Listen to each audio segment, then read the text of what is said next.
Hello everyone. सो इस video में हम मैकेनिज्म ऑफ सेल्फ इनकम्पैटिबिलिटी के बारे में पढ़ेंगे कि सेल्फ इनकम्पैटिबिलिटी होती कैसे है, right. So this is a quite complex and poorly understood. एक मतलब अगर आप किसी भी बुक में देखते हैं या नेट पे देखते हैं तो उन्होंने सिर्फ यही रीज़न दिया होता है, बायोकेमिकल चेंजेस के कारण जो है सेल्फ इनकम्पैटिबिलिटी प्लांट्स में देखने को मिलती है। मतलब एग्जैक्ट रीज़न कहीं पे भी आपको देखने को नहीं मिलेगा। The various phenomena observe in self incompatibility grouped in 3 category. कौन कौन से फिनोमिना है वो 3 कैटेगरी में डिवाइड किए। पहले पोलन और स्टिग्मा की interaction, second one is pollen tube and style interaction and third one is pollen tube and ovule interaction. So first move on करते हैं पोलन स्टिग्मा इंटरेक्शन पर कि जब पोलन ग्रेन स्टिग्मा के ऊपर आया, डाइसेंस हुई पोलन की और पोलिनेशन हुई, उस टाइम पे क्या हुआ। Okay, this occur in just after the pollen grain reach the stigma. ये कब इंटरेक्शन होती है, ये कब मैकेनिज्म स्टार्ट होगा आपका, जैसे ही पोलन ग्रेन्स जो है वो स्टिग्मा के ऊपर आया। Generally prevent the pollen from the germination. So इस टाइम पे इनकम्पैटिबिलिटी का पता कैसे चलता है कि जो आपका पोलन है ना वो जर्मिनेट नहीं हो पाता, क्योंकि वो स्टिग्मा तक पहुंच ही नहीं पाता है। ओके, जो पोलन है ना वो स्टिग्मा तक पहुंच ही नहीं पाएगा। अपना जो उसका फीमेल साथ का प्लांट है ना, फीमेल फ्लावर है, उसके साथ वो उसके ऊपर वो पहुंच ही नहीं पाता, तो जर्मिनेशन कहाँ से अक्कर करेगी। सो रीज़न क्या था, पहले रीज़न ये बताया जाता था कि जो पोलन है अगर उसकी बाय न्यूक्लिएट मतलब 2 न्यूक्लिएट, ठीक है, या ट्राई न्यूक्लिएट स्टेज आती है। ट्राई मतलब 3 न्यूक्लियस। नॉर्मल केस में क्या होता है, पोलन ग्रेन का सिंगल न्यूक्लियस होता है, वो जाके स्टिग्मा के साथ जो है फ्यूजन करता है। ओके, सिग्मा के साथ फ्यूजन वो करता है।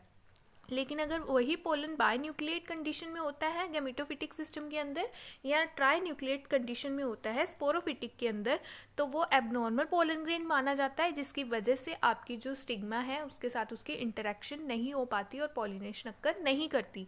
सो ये पहले का रीज़न है जो पहले साइंटिस्ट ने बताया। लेकिन वो later it was observed that they are not the reason for self incompatibility. Later on और साइंटिस्ट आए, उन्होंने डिस्कवरी की, तो उन्होंने बताया ये रीज़न नहीं है सेल्फ इनकम्पैटिबिलिटी का। उन्होंने क्या बताया, उन्होंने बोला कि जो पोलन होता है वो रिलीज क्या करता है, एक्साइन एक्सुडेट।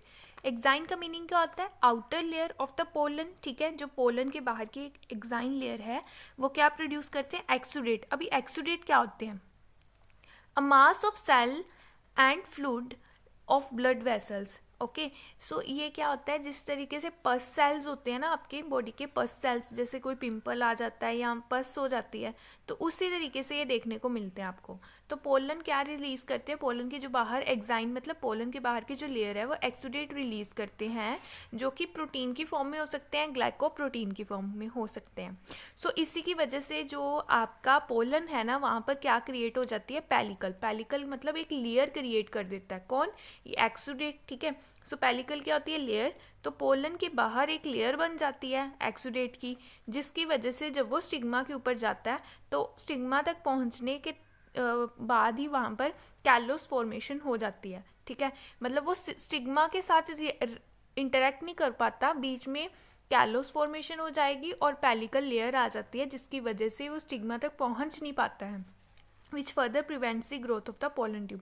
और वो अंदर ही नहीं जाएगा अगर स्टिग्मा के, तो पोलन ट्यूब कहाँ से बनेगी, ठीक है। सो उन्होंने यही रीज़न बताया है कि जो आपका पोलन ग्रेन है उसके बाहर उसकी जो बाहर की लेयर है जिसे हम एक्साइन बोलते हैं, वहाँ पर पस सेल्स निकलना स्टार्ट हो जाते हैं, ठीक है। तो वो एक लेयर बना लेते हैं, ठीक है, जिसे हम पेलिकल कह देते हैं। और जैसे ये वाले लेयर्ड वाले पेलिकल वाले आपके वहाँ जाते हैं स्टिग्मा के पास, तो वहाँ पर कैलोस फॉर्मेशन हो जाती है, तो जो एक रुकावट का काम कर देते हैं, जिसकी वजह से पोलन जो है आपके स्टिग्मा तक पहुँच नहीं पाते। तो ये फर्स्ट रीज़न था। सेकंड रीज़न क्या, पोलन ट्यूब स्टिग्मा इंटरेक्शन। अब इसमें ऑब्वियस बात है कि अगर पोलन ट्यूब बन रही है तो कहीं ना कहीं पोलन जो है वो स्टिग्मा के पहुँच गए हैं, ठीक है, वहाँ पर वो पोलन ट्यूब बना रहे हैं, ठीक है, स्टाइल के अंदर है वो। अब क्या होगा, pollen grain germinate and pollen tube penetrate into the stigmatic surface.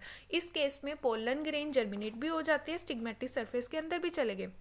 But incompatible combination growth of the pollen tube is retarded. इसमें इनकम्पैटिबिलिटी हमें कहाँ से देखने को मिलती है, जो ग्रोथ होती है ना आपकी वो रिटार्ड हो जाती है। रिटार्ड मतलब स्टॉप, रुक जाती है वहीं पे, किसकी, पोलन ट्यूब की। तो जो पोलन ट्यूब है आगे वहीं पे एक जगह पर आकर स्टाइल के अंदर वो अपनी ग्रोथ को रोक लेता है। तो अगर वो ग्रो ही नहीं करेगा, आगे अंदर जाएगा ही नहीं, तो वो ओवरी तक नहीं पहुँचेगा। अगर ओवरी तक नहीं पहुंचा, ओव्यूल के जो एग सेल है उसके साथ फ्यूजन नहीं करेगा, तो क्या होगा कि आपकी सीड की फॉर्मेशन नहीं होगी। तो इसी वजह से उन्होंने ये भी इनकम्पैटिबिलिटी का रीज़न बताया।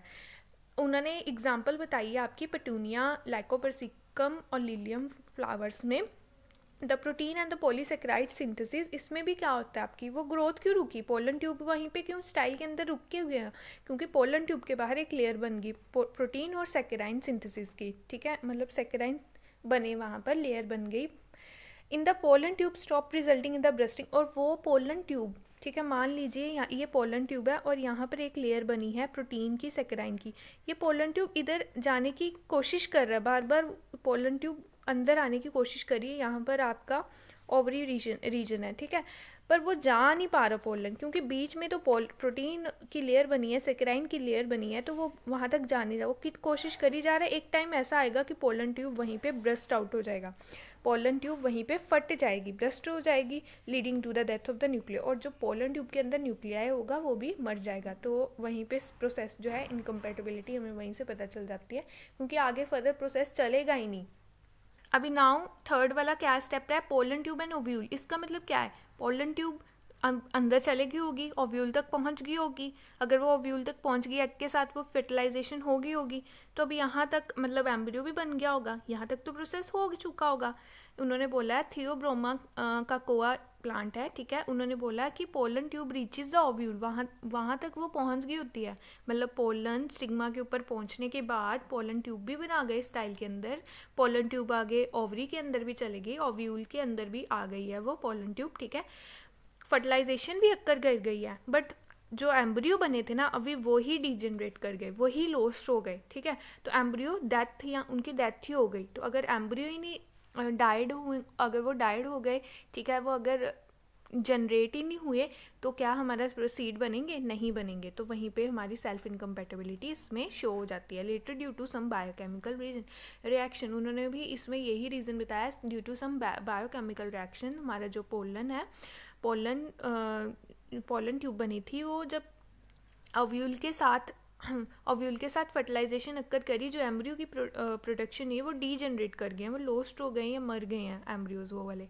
सो ये हमारे 3 रीज़न थे। Thank you so much friends. इससे पहले की वीडियो में मैंने जितनी भी वीडियोस अपलोड की हुई हैं उसमें मैंने सेल्फ इनकम्पैटिबिलिटी है क्या एक अकेली इंट्रोडक्टरी वीडियो बनाई है। उसके बाद उसकी टाइप, अब आपको पता है उसकी 2 टाइप है, हिट्रोमॉर्फिक और होमोमॉर्फिक। उसके आगे भी उसकी 2 टाइप सब कैटेगरीज हैं।